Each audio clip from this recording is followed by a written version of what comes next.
class third, welcome back Hindi class. It is your Hindi second video, chapter 7 उपकार का फल. सबसे पहले हम ये चैप्टर की रीडिंग और एक्सप्लेन देखेंगे. बच्चों इसमें है कि प्राचीन काल में कश्मीर के राजा के 3 पुत्र थे. ओके, 3 वीर और बुद्धिमान पुत्र.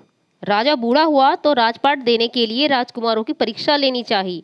मंत्रियों से विचार विमर्श करके राजा ने तीनों राजकुमारों को धन देकर विदेश जाकर धन कमाने को कहा और कहा कि जो राजकुमार धन का सदुपयोग करेगा यानी इस धन का सही यूज करेगा वही मेरे यहाँ राजा बनेगा.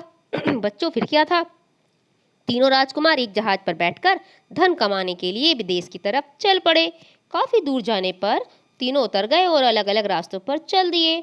चलते समय तीनों ने उसी स्थान पर वापस मिलने का वादा भी किया कि हम बाद में कमाई करके यहीं पर मिलेंगे. 2 बड़े राजकुमार तो बड़े बड़े शहरों को चले गए बच्चों, लेकिन जो छोटा राजकुमार था पता उसने क्या किया, उसने वहाँ जो समुद्र की लहरें थीं वहीं का आनंद लेने की बात सोची कि मैं यहीं बैठ करके ठंडी ठंडी लहरों का आनंद उठाता हूँ. जब वहीं टहलते टहलते काफ़ी दिन हुए तो एक दिन एक साधु के दर्शन हुए उसे.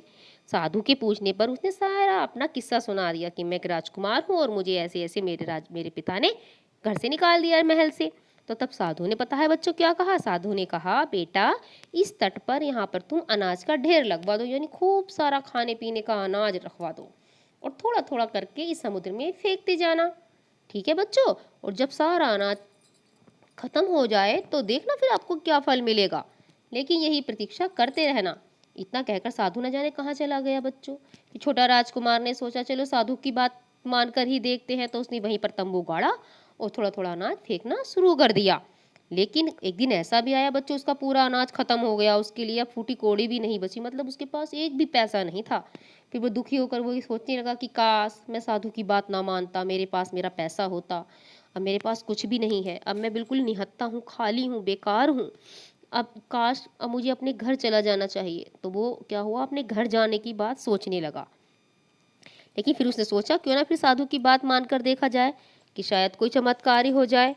तो उधर समुद्र में वह रोज रोज अनाज मिलने से जो समुद्र की सारी मछलियां थी ना बच्चों, वो सब उससे बहुत खुश थी, सब आने लगी और उन मछलियों में राजा भी आने लगा. क्योंकि वो थोड़ा थोड़ा अनाज उन जो है समुद्र में फेंक रहा था ना राजकुमार, तो मछलियों को खाना मिल रहा था.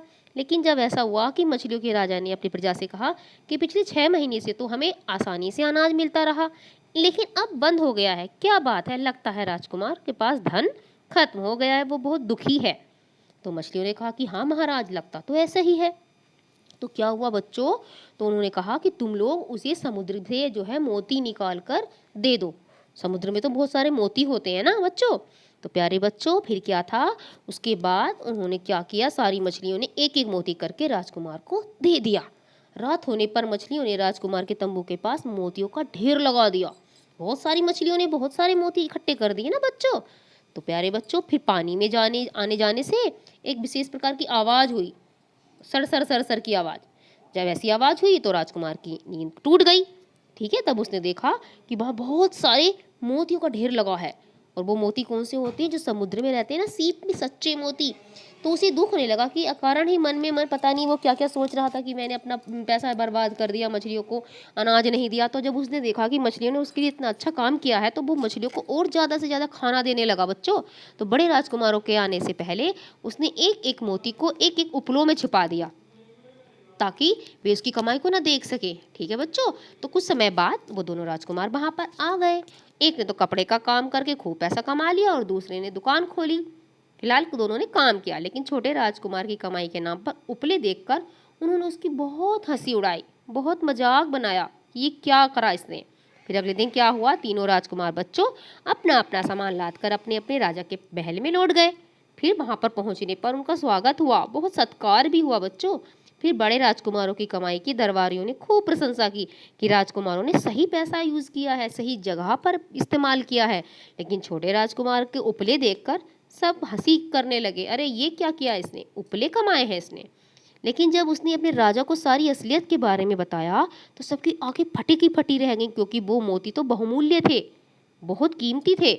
सब छोटे राजकुमार की जय जयकार करने लगे और कहने लगे कि यही असलियत में हमारा राज्य का राजा बनने लायक है, और सबने उस छोटे राजकुमार को राजा बना दिया. तो बच्चों इससे हमें यही सीख मिलती है कि परोपकार से बड़ा कोई धर्म नहीं होता. हमने आपका चैप्टर एक्सप्लेन कर दिया है। आपको इसमें से जो भी पिक्चर आपको इजी लगे, सभी बच्चे ध्यान से सुने। अपनी एक नोटबुक में पहले पिक्चर ड्रा करेंगे, चैप्टर का नेम डालेंगे और फिर ये शब्द मैत्री करेंगे। ठीक है। सदुपयोग यानी सही उपयोग, प्रतीक्षा यानी इंतजार, अदृश्य गायब हो जाना, उपले गोबर से बनने वाला जलावन और एकत्र यानी इकट्ठा करना। क्लियर बच्चों ना। अब देखेंगे हम क्या सीखा क्या जाना। उत्तर लिखिए। राजा ने किस प्रकार राजकुमारों की परीक्षा ली। बिल्कुल neat and clean hand writing में लिखना है आपको बच्चों। तो राजा ने तीनों राजकुमारों को धन देकर कहा, जो धन का सदुपयोग करेगा वही राजा बनेगा। अब ओपन पेज नंबर 48। क्वेश्चन 2, छोटे राजकुमार ने साधु से क्या कहा। उत्तर है, छोटे राजकुमार ने साधु से कहा, छोटे राजकुमार से साधु ने कहा, इस तट पर अनाज का ढेर लगा दे और रोज कुछ कुछ हिस्सा समुद्र में फेंकता जा। थर्ड क्वेश्चन, अनाज मिलना बंद होने पर मछलियों के राजा ने क्या कहा। अनाज मिलना बंद होने पर मछलियों के राजा ने कहा, लगता है राजकुमार के पास धन खत्म हो गया है।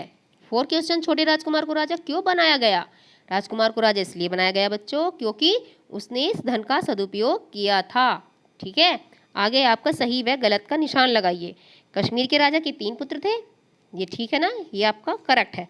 बड़े राजकुमार ने समुद्र की लहरों का आनंद लेने की बात सोची, गलत। रात होने पर मछलियों ने राजकुमार के तंबू के पास मोतियों का ढेर लगा दिया, करेक्ट। बड़े राजकुमार को राजा बना दिया गया, रॉन्ग है ना। सबसे छोटा वाला राजकुमार राजा बना था ना। गए है किसने क्या किया, मिलान कीजिए। मिलान करने में पहले आप एक साइड में 1 2 3 4 नंबर डालेंगे बच्चों। मिलान कोई नहीं करेगा, जैसा हम आपको वीडियो में बताते हैं वैसा आप नहीं करते हो। नंबर 1 डालेंगे राजा, इसका आंसर है राजकुमारों की परीक्षा लेनी चाहिए, यहाँ पर नंबर 1 डलेगा। 2 है साधु, साधु का नंबर 2 जाएगा, अदृश्य हो गया। 3rd है छोटा राजकुमार, अनाज मंगवाकर समुद्र के किनारे एकत्र कर लिया। 4 है दोनों बड़े राजकुमार खूब धन एकत्रित किए। बिल्कुल एज इट इज करेंगे। व्याकरण बोध 2 2 समानार्थी शब्द लिखेंगे। राजा का लिखेंगे नरेश, भूप। इसके अलावा भी जो आपको आपके पेरेंट्स बताए इजी हो वो भी आप लिख सकते हो और याद भी कर सकते हो। समुद्र का लिखेंगे सिंधु, सागर, मछली, मीन, मत्स्य, आँख, नेत्र, नयन। 6 पार्ट आहट जोड़कर शब्द बनाइए, बहुत इजी है ये। सर का सरसराहट, गढ़ का गड़गड़ाहट, जगमग का जगमगाहट, छटपट का छटपटाहट। ओके बच्चों, समझिए और लिखिए। पंडित का पंडिताइन, ठाकुर का ठकुराइन, लाला का लालाइन, सेठ का सेठानी। आगे है आपका मौखिक उत्तर दीजिए। मछलियों को क्या खिलाया जाता है, अनाज। समुद्री यात्रा के लिए यातायात का कौन सा साधन होता है, जहाज। 2 महासागरों के नाम लिखिए, अरब सागर, हिंद महासागर। अकबर के दरबार में कितने रत्न थे, 9। Open page number 50। रचनात्मक गतिविधियाँ, कुछ अलग करें, मिलान कीजिए। पृथ्वी का स्वर्ग 1 2 3 4 डालेंगे ऐसे ही। तो आपका पृथ्वी का स्वर्ग किसे कहा जाता है, 1 नंबर कश्मीर को। माया नगरी क्या हुई, मुंबई, नंबर 2। घाटों व मंदिरों का नगर 3rd नंबर वाराणसी। गुलाबी शहर आपका 4 नंबर जयपुर। क्लियर। खेल खेल में चित्र ढूंढकर चिपकाइए। इट इज़ योर होमवर्क बच्चों। आप लोगों को नेट से निकलवा करके पिक्चर्स, ये गोताखोर की व्हेल, जहाज और पनडुब्बी, इनकी पिक्चर्स आप अपनी बुक में पेस्ट करेंगे। जो होमवर्क आपको दिया जाता है आपको उसे कंप्लीट करना चाहिए। ओके बच्चों, अब चैप्टर 7 इज कंप्लीटेड। मैं आपसे मिलती हूँ नेक्स्ट वीडियो में नेक्स्ट चैप्टर लेकर। Till then take care, have a nice day.